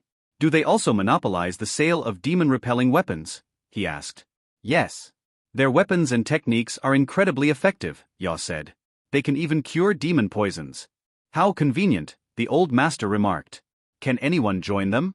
Only powerful individuals, and recruitment is handled directly by their bishops, Sini answered. Master would surely qualify. I'm sure I would, he said as the carriage approached the town gate, guarded by two burly half-ogre sentinels. Halt, one guard commanded, stepping forward. What's your business here? He asked, eyeing the cage of unconscious captives in the wagon. Merchandise for the market, the old master replied casually. It's already noon, the guard noted suspiciously. Selling at a loss then, the old master shrugged. Do you have the proper paperwork? The guard pressed. And an ID? Of course, the old master said, slipping a small pouch of coins into the guard's hand. Everything seems in order, the guard said after a quick glance. Carry on. By the way, do you know an honest dealer who might buy some perfectly legal merchandise? The old master inquired, tossing a silver coin to the guard. Old Timber on the street next to the temple. Tell him old Jock sent you, the guard replied. ##### the chaotic town. As the wagon entered, the town revealed itself in all its chaotic glory. Beggars, refugees, merchants, and adventurers thronged the streets. Humans, elves, dwarves, and half-breeds mingled in a cacophony of noise and activity. The town is considered safe because crime is strictly forbidden, Sini explained. Many prefer living on the streets here to the danger outside, where they risk being kidnapped and sold. But I don't see any guards, the old master observed. The temple doesn't employ guards, Sini replied. Instead, they use an artifact to detect crimes. If something happens, priests are dispatched immediately. That doesn't make sense.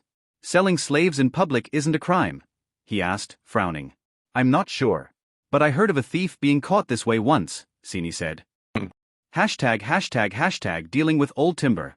After navigating the bustling streets, the wagon stopped at a gilded storefront across from the temple. An old dwarf sat outside, smoking a pipe. Old Timber? The old master asked.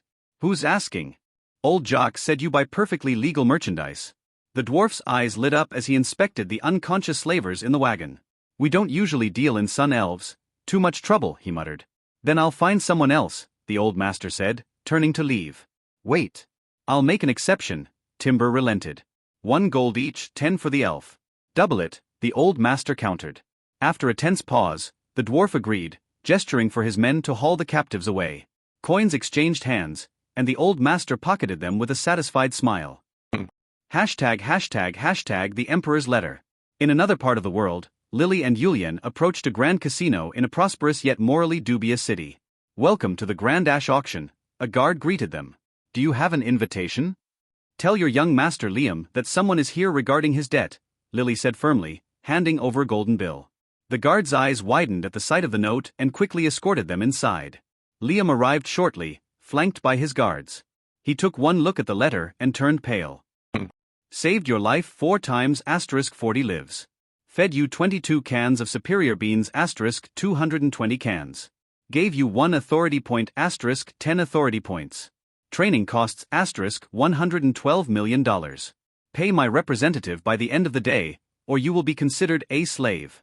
Signed, the Emperor of the World. ###the cauldron's secrets. Meanwhile, in a secluded forest within the cauldron, the old master revealed his true form to the two half-elf girls. Gone was the aged visage, replaced by a stunningly handsome young man radiating charm. "This is my true appearance," he said with a mischievous smile. The girls stared in stunned silence, their minds unable to process the revelation. Victor chuckled, dragging them into the stone hut. "Let's start your training," he said, his voice echoing through the tranquil forest. Oh. "They brainwash those people, then turn them into monsters. Some of them you have already fought. Those were failed experiments," Mina said. "Nice story. "But do you have any evidence?" Christopher asked again. He was secretly messaging with his phone under the table. There was naturally no signal. No. "We plan to create a fake incident with your help to prove this," Mana said. Mona had already agreed, she added. "Yes," Mona bit her lip and nodded. Oh, Christopher frowned. "Though we will need your help," Mina said. Enough with the bullshit. "Who do you work for exactly?" Tala, who couldn't take this anymore, asked loudly, as she secretly reached for her belt. She didn't believe two teenage girls could have access to such information. Her hand didn't reach her belt. Wait, she couldn't move her hand. She couldn't move her head. From the corner of her eyes, she saw that all her friends were the same. Wait. Mona wanted to intervene, but she noticed it too, she couldn't move. Did they do something? "The question is, who do you work for?" Mina corrected her as she watched Mona and her friends slowly lose their ability to move. "I guess you will have to figure that out yourselves that way," she added, shooting Mona an apologetic look as she slowly stood up and began to take their belts one by one. Christopher wanted to ask what they were going to do, but he could no longer speak. "Don't worry. Everything will be fine. This is the best way to convince you. We are going to impersonate you and then hand you over to the overseers after changing your shapes," Mana explained. "If they are as clean as you believe, nothing will happen. If it is the opposite, then you will be working for us after this," she said with a kind smile as the door opened and a cold blonde girl with an eye patch entered the room. "Young master," a pretty maid knocked on her young master's room's door. "You may enter," the young master replied 38 seconds later, allowing her to enter the room and blush after she bowed respectfully, taking note of his muscular body as he pushed himself up. He seemed to have been doing push-ups, but she knew he wasn't. He forgot to hide the magazine under the bed, and she had been secretly monitoring him through the hidden camera. As a dark chamber agent, she had many duties. "Is there anything?" Axel asked, taking a towel to wipe his sweat.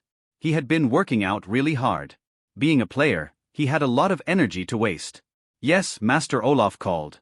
"The imposter had an accident, so we need to start the plan ahead of time," she said, trying hard not to look at his perfect abs, but looking out of the grand window overseeing the ocean instead. "Oh, finally, I was getting really bored with all the etiquette lessons." "So where should I appear?" he asked with a smirk. "Brown Sand City. You will be washed ashore, having amnesia, not remembering anything." "Not even your name," she quickly explained.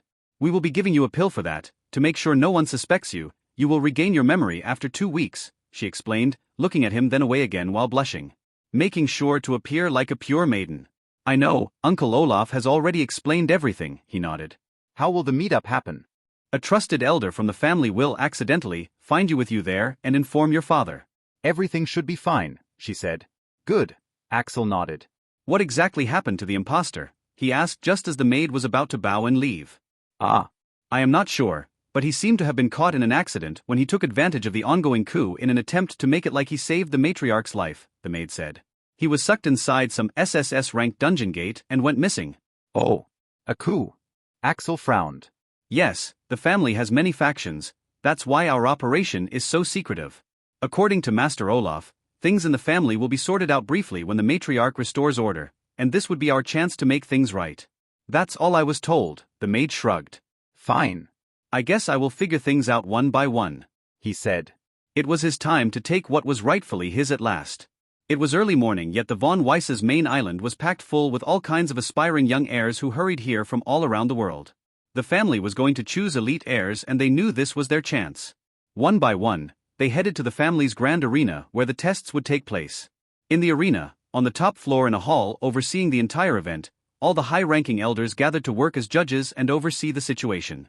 Many of them were hoping to help their descendants a little. "Theodore, why are your sons not here?" A man who had thick glasses suddenly asked Theodore. His name was Primus, and he was his oldest brother. "Max refused to participate, and Iris was forbidden by me as she is too weak," Theodore said in a heavy voice. lying through his teeth. His children had no idea what was happening here as he blocked all communication in his mansion. He was worried that Marcos might try something against him during the chaos. Oh. So you don't want to risk the remaining ones, Primus sighed, totally misunderstanding. Don't worry, your children's life jades are still intact, I am sure they will be safe, he said. I know, Theodore said, then sighed again as he looked down in depression. He was in fact checking the hall. According to his mother, Marcos might try to create some kind of a fake coup to get rid of his opponents. Come on, Theodore. Get yourself together, we have work to do, Patrick, Theodore's other brother said, patting Theodore's shoulder. Although the relationship between them was a little hostile, they were brothers after all. And he could feel Theodore's distress for losing his mother and two of his most gifted children. Victor was not counted, he was not gifted, but a granny-loving psycho. Yes, I know, Theodore said. Seriously, Theodore, you are too sensitive, one woman who was sitting beside them said. Octavia, his children, and our mother are lost. Can't you show some compassion? Patrick scolded. Her name was Octavia, and she was his and Theodore's pampered little sister. She rarely appeared in the family after having a fight with and over her marriage. She chose to disregard the family's arrangement for her and marry some poor guy whom she met in a dungeon. He came from an impoverished lower-player family who had an old hostile relationship with a Von Weiss, and this angered and who stripped Octavia of most of her privileges and kicked her out after the marriage. So this is our destination? The old master inquired as his newly acquired elven horse-drawn carriage approached a bustling town surrounded by a high stone wall. Yes, master. Sini replied eagerly. This is the last town before the frontier. Beyond it lies only a few miles of desert and then the Death Gorge, which separates us from the Demon Lands.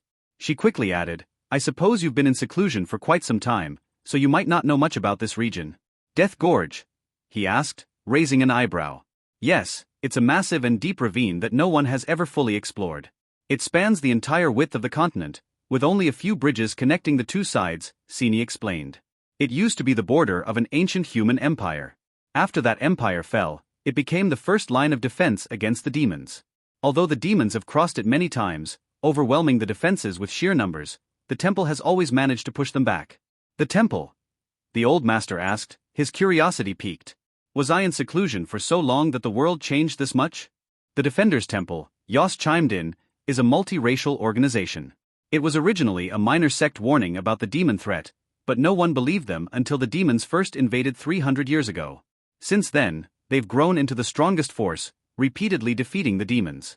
If only the matriarch of the Moon Elves hadn't stubbornly refused their help, we might not have been decimated during the last breach, Yos sighed.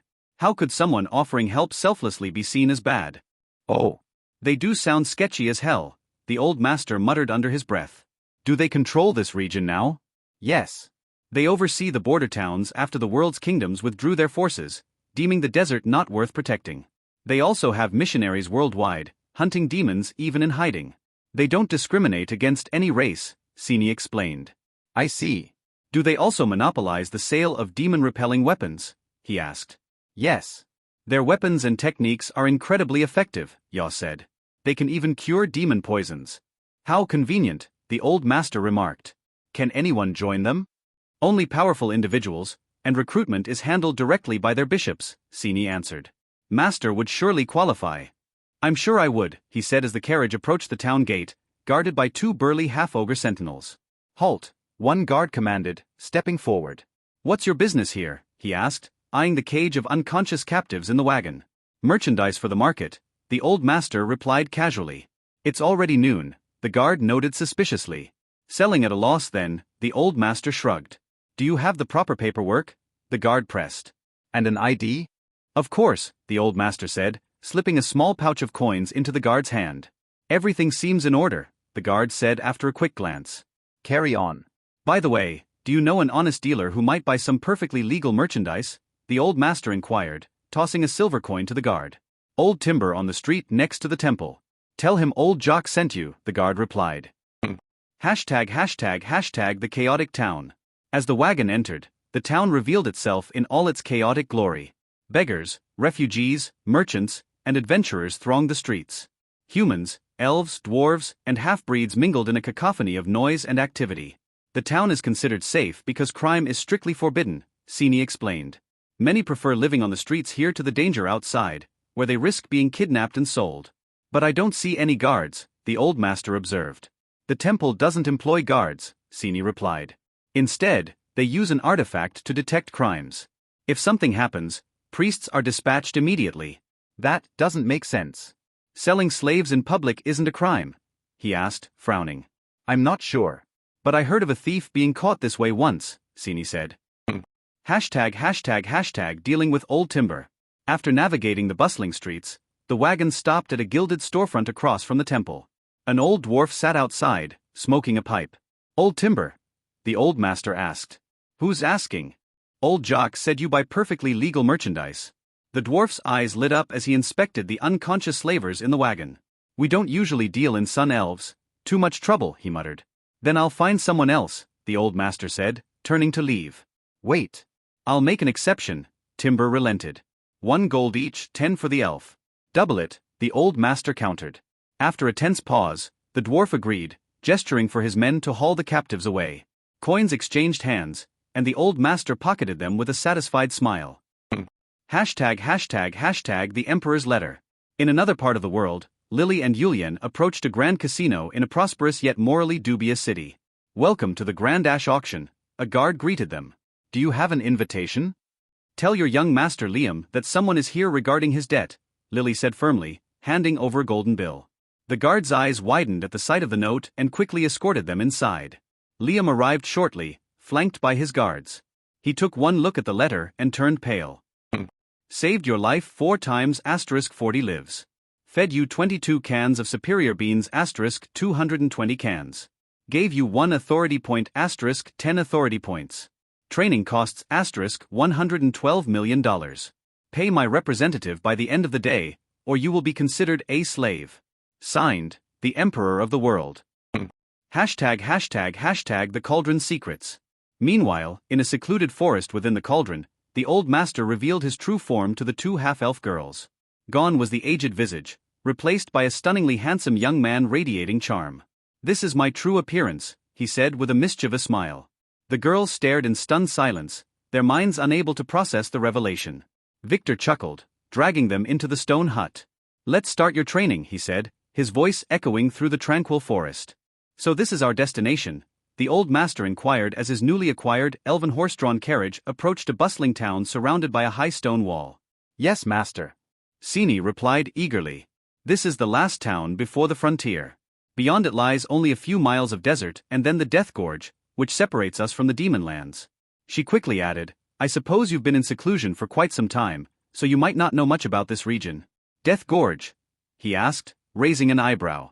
Yes, it's a massive and deep ravine that no one has ever fully explored. It spans the entire width of the continent, with only a few bridges connecting the 2 sides, Sini explained.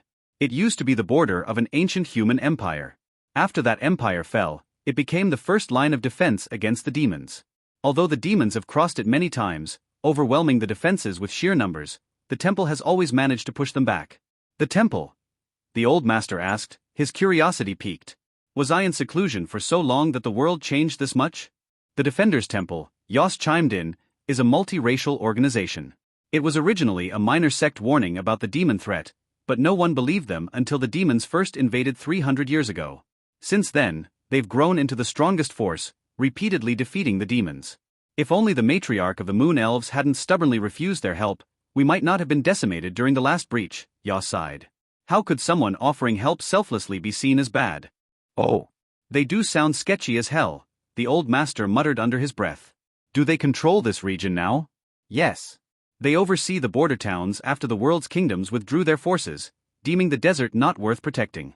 They also have missionaries worldwide, hunting demons even in hiding. They don't discriminate against any race, Sini explained. I see. Do they also monopolize the sale of demon-repelling weapons? He asked. Yes. Their weapons and techniques are incredibly effective, Yos said. They can even cure demon poisons. How convenient, the old master remarked. Can anyone join them? Only powerful individuals, and recruitment is handled directly by their bishops, Sini answered. Master would surely qualify. I'm sure I would, he said as the carriage approached the town gate, guarded by 2 burly half-ogre sentinels. Halt, one guard commanded, stepping forward. What's your business here? He asked, eyeing the cage of unconscious captives in the wagon. Merchandise for the market, the old master replied casually.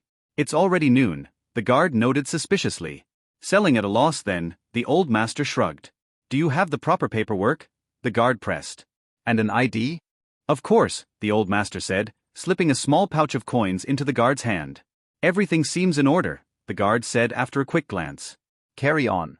By the way, do you know an honest dealer who might buy some perfectly legal merchandise? The old master inquired, tossing a silver coin to the guard. Old Timber on the street next to the temple. Tell him old Jock sent you, the guard replied. ##### the chaotic town. As the wagon entered, the town revealed itself in all its chaotic glory. Beggars, refugees, merchants, and adventurers thronged the streets. Humans, elves, dwarves, and half-breeds mingled in a cacophony of noise and activity. The town is considered safe because crime is strictly forbidden, Sini explained. Many prefer living on the streets here to the danger outside, where they risk being kidnapped and sold. But I don't see any guards, the old master observed. The temple doesn't employ guards, Sini replied. Instead, they use an artifact to detect crimes. If something happens, priests are dispatched immediately. That doesn't make sense. Selling slaves in public isn't a crime? He asked, frowning. I'm not sure. But I heard of a thief being caught this way once, Sini said. #### dealing with Old Timber. After navigating the bustling streets, the wagon stopped at a gilded storefront across from the temple. An old dwarf sat outside, smoking a pipe. Old Timber? The old master asked. Who's asking? Old Jock said you buy perfectly legal merchandise. The dwarf's eyes lit up as he inspected the unconscious slavers in the wagon. We don't usually deal in sun elves. Too much trouble, he muttered. Then I'll find someone else, the old master said, turning to leave. Wait. I'll make an exception, Timber relented. 1 gold each, 10 for the elf. Double it, the old master countered. After a tense pause, the dwarf agreed, gesturing for his men to haul the captives away. Coins exchanged hands, and the old master pocketed them with a satisfied smile. #### the Emperor's letter. In another part of the world, Lily and Yulian approached a grand casino in a prosperous yet morally dubious city. Welcome to the Grand Ash Auction, a guard greeted them. Do you have an invitation? Tell your young master Liam that someone is here regarding his debt, Lily said firmly, handing over a golden bill. The guard's eyes widened at the sight of the note and quickly escorted them inside. Liam arrived shortly, flanked by his guards. He took one look at the letter and turned pale. Saved your life 4 times *40 lives. Fed you 22 cans of superior beans *220 cans. Gave you 1 authority point *10 authority points. Training costs $112 million. Pay my representative by the end of the day, or you will be considered a slave. Signed, the Emperor of the World. #### the Cauldron Secrets. Meanwhile, in a secluded forest within the cauldron, the old master revealed his true form to the 2 half-elf girls. Gone was the aged visage, replaced by a stunningly handsome young man radiating charm. This is my true appearance, he said with a mischievous smile. The girls stared in stunned silence, their minds unable to process the revelation. Victor chuckled, dragging them into the stone hut. Let's start your training, he said, his voice echoing through the tranquil forest. No, you can go okay. We girls need some private time, the girl said as she kicked Roy out of the VIP hospital room and then shut the door. Ungrateful spoiled bitches, he sighed with a smile, shaking his head and then turning to see his mother who was standing in the corridor raising her eyebrow at him. Shit. They didn't tell him she arrived. I didn't mean my sisters, he quickly corrected himself. Save it for the jury, she said coldly. You are going to tell them? Roy shivered. If his sisters knew he cursed at them behind their backs, he would have to suffer big time. Those girls were raised by hookers and they knew how to torture a man. Depends, his mother said, looking at the VIP room's door and then at him again. Did you meet your father? Didn't I tell you not to beg for help from him? She said with a complex look. I haven't met him yet, the one who helped me was one of my sisters, he said. Thank her for me, his mother said directly. I will, he nodded. Why are you avoiding him? He finally asked, meaning his father. Adult stuff, she sighed, looking out of the large corridor window. Did he cheat on you or something? Roy smirked. His father did have many wives. I cheated on him, she replied directly with a melancholic voice, seemingly regretting her past choices when she didn't believe Theodore when he told her that he would take care of her. Oh, Roy knew that he better not inquire any further. Did they finish with the tests or whatever they called you here for? She quickly changed the subject. The tests are on pause as we have to wait until father and my other brothers return. They gave us a vacation of some sort, he shrugged. His father was delayed for some reason, Rex was hurt, and Lara seemed to have school. With most of the heirs needing some time to heal up, George decided to put the tests on pause. I see, she sighed again. Then go enjoy your vacation. I don't think your sisters would allow you in the room anytime soon, she smirked. The girls were discussing girly things, and they didn't want their big brother's stupid opinions. The last time he cursed at that mass wedding they had been following, they decided not to let him in on their secrets anymore. I know. Did you have lunch? He asked. I already ordered with your sisters, she said. Then see you in the evening, he said before heading toward the hospital's exit without looking back. Thankfully his sister's operation went well and she was healing perfectly. He really owed Iris big for this. Bam! He turned a corner and bumped into someone. Sorry, he said, looking at the pretty girl in a hospital gown who fell to the floor. He hurried and helped her. Don't worry about it, she said, grabbing her phone as she checked him. Now get away from me. Poor beggar, she cursed and walked away after noticing his clothes. I am not. Don't talk to me, she scolded and went away talking on the phone. Sorry, some poor bastard tried to grope me. Anyway, yes, my brother Abe seemed to have got some sort of money scheme going on, her voice trailed off. He shook his head. What a bitch. Thankfully his sisters didn't grow up to be like her. Leaving the hospital, he looked around not knowing where to go. Maybe he should find some restaurant and have a meal. Nah. The food in the mansion was 1,000 times better than any hospital. Walking aimlessly he began to check the city. Vane City was one of the biggest cities around, rivaling even the capital. It was very famous for its media-oriented industries, so looking around, he could see all kinds of people in luxurious clothing walking around. Well, the hospital he was in the most luxurious place in town. Thinking for a moment, he turned and began heading to the other side of the city. If you want to know a city's real face, you have to check its poorest neighborhoods. That's what he told himself anyway. To tell the truth, having lived all his life in a poor environment, Roy felt more comfortable in such places where he grew up and became strong enough to fend for himself. Walking around he began inspecting the people from the passerby, the peddlers, and the casual gangsters and hookers hanging around old dirty corners that led into some filthy back alleys. The thing that made him feel strange was the way all the gangsters seemed to tie steel plates on their crotches and butts. Was this some kind of faction? Then he paused as he noticed some other strange thing that didn't fit in with the picture.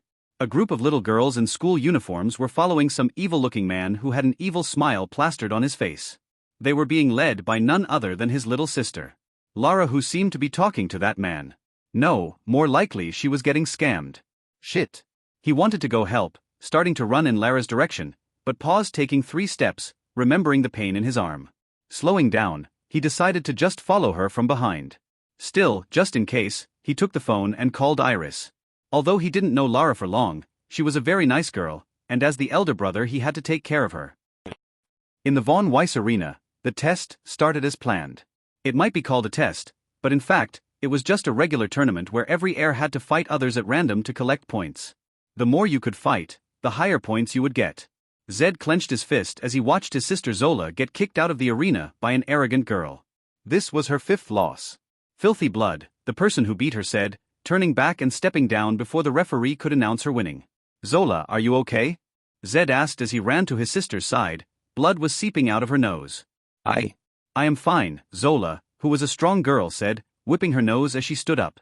Don't worry, she said. Those bastards, Zed silently cursed as he clenched his fist. Ever since they entered the island, every heir they met looked at them with disdain. Was hair color really that important? Next. Number 21 Simon versus number 244 Zed, the referee announced. Zed, be careful. Mother is watching, just do your best, Zola said. I know, Zed said as he slowly climbed into the arena and looked at his opponent, who seemed to be a sharp-eyed young man. Why am I fighting a servant? The young man asked, turning to the referee. Don't ask, just fight. Start. The wise referee, who was a minor elder, decided to act as if he didn't hear a thing. He just started the match. Zed, who prepared himself for the coming attack, didn't even stand a chance as the opponent, who seemed to have some kind of wizard class, immediately cast a spell that caused a tornado to sweep him off his feet and throw him out. An easy win. Simon wins, the referee announced. The battle didn't even take a second. Pathetic, Simon said as he stepped down. Damn it, Zed cursed as he sprung to his feet. This was his 5th loss and it meant he was disqualified. He didn't win even once. Was the difference between those who had pure bloodline and him really this big? Of course not.